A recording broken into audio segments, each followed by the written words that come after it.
Hi everyone, I am doing a second video to address some of the questions that other students posted after I had filmed my first video on, I think, our first or second discussion board post on, your experience in working with children and adolescents and any challenges that you might encounter. There were some interesting issues that some of the students mentioned, including emotional attachments, issues having or working with the school setting to implement what the social worker is suggesting, not only in the household level but also in the school setting. Some of you mentioned some issues that were more related to your own personal transference and personal issues, for example, fears, frustrations, a feeling that kids were fragile and that you were unsure if you could handle the pressure or if you could handle the emotions associated with having parents or primary caregivers that abused or neglected their children. Um, and then this general feeling of having to fix clients was also mentioned. And finally, some of you raised the issue that you find it challenging or found it challenging to have kids, particularly teenagers, being held accountable for their actions, and sort of how do you do that in a therapeutic um, a setting. So I'm pretty sure we're going to keep answering some more specific questions on our next post for, I think it's next week. I already got confused with the dates. But I think some of you already started posting on the, your challenges, the post that relates to challenges in interviewing children and adolescents.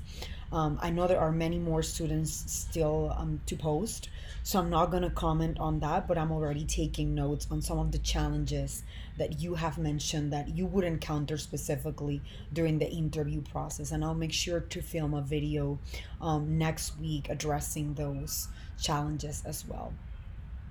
But I just wanted to address some of those issues that were left over from the post on, your own challenges. What do you expect to in your work with kids and adolescents, and any experience that you've had. And I'm just gonna start with the self care part and the part that is more personal, the one that it's related to transference. I would highly encourage you, and I think that takes time and practice because it was the same for me. Obviously, there are going to be cases that are going to be closer to your heart based on your own experience. For example, for myself, I experienced an eating disorder later on in my life when I was um, around 21 years old doing my master's degree and living in New York City. So, working with older adolescents and eating disorder is an area of challenge for me. And I tend to personalize and I tend to connect too deep with those type of clients. For some of you, it might be the issue of suicidality. It might be grief. You might have lost recently or not that recently a very beloved friend, colleague, family member, and it might impact how you relate and work with someone that's struggling with grief. And the same happens with any other mental health disorder. So keep in mind that so that you can be gentle to yourself and you can be hyper aware in that sense, right? What ends up happening when you cannot exclude yourself from working with certain populations, or I would discourage you at this stage of your career in doing so because you're still in that phase of exploration and knowing with which populations that you want to work, right?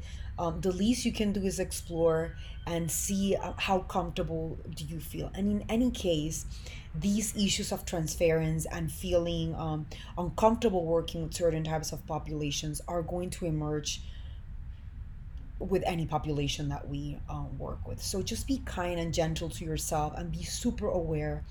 And by that, I mean when you're in the session with your client, um, after you finish, take some mental notes, or if it helps you, write it down so that you can address it in supervision, or with another expert colleague. What was happening through your mind, and also what emotions were you feeling? For example, were there questions that I left unanswered, or were there things that I didn't said because I was feeling a certain way? When my client said that to me, was there a particular reaction that I had? Or when I said X and Y to my client, did I receive a vibe from the client? Did the client's attitude change towards me?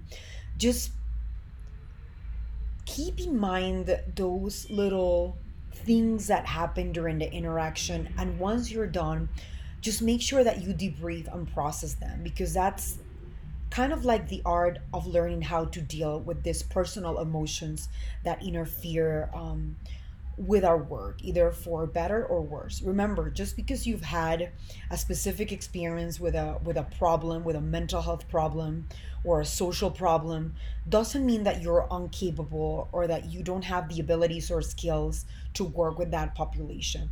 It means that you are a little bit more sensitive to the topic, and most likely you're gonna have to take some actions and do some self-care.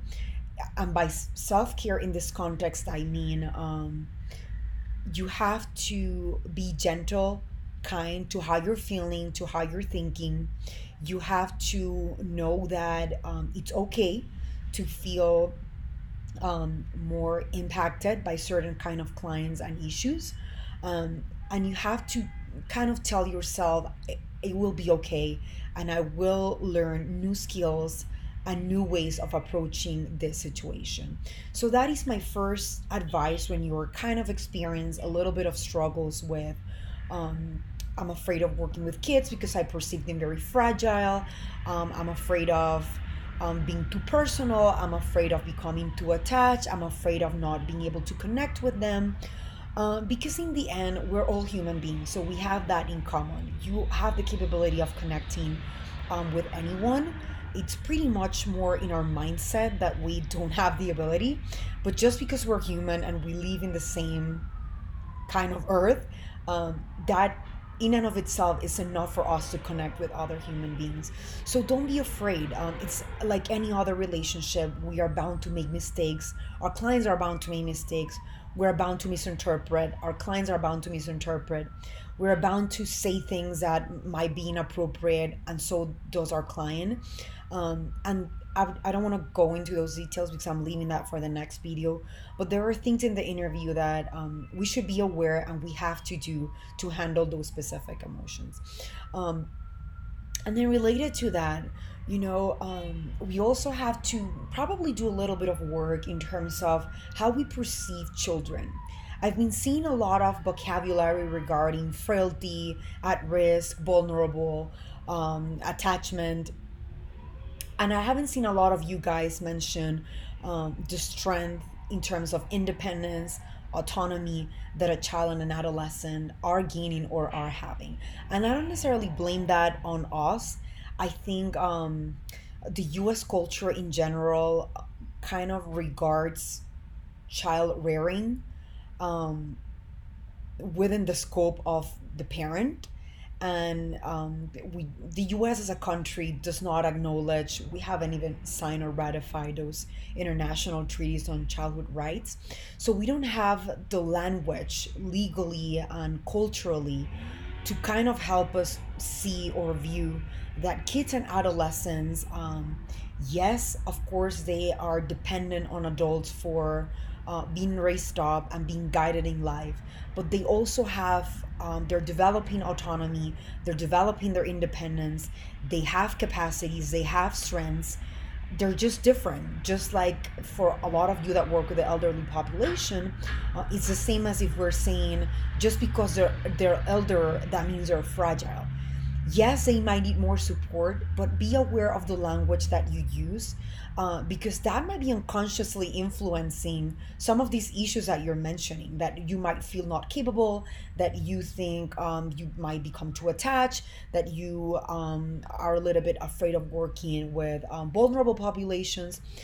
Try to be conscious of those words or key terms that you use, because that might be unconsciously kind of guiding your work. And reality is that human beings, regardless of their developmental stage, have strengths and capabilities, and it's our job as social worker to enhance and make those strengths and capabilities growth at each developmental stage.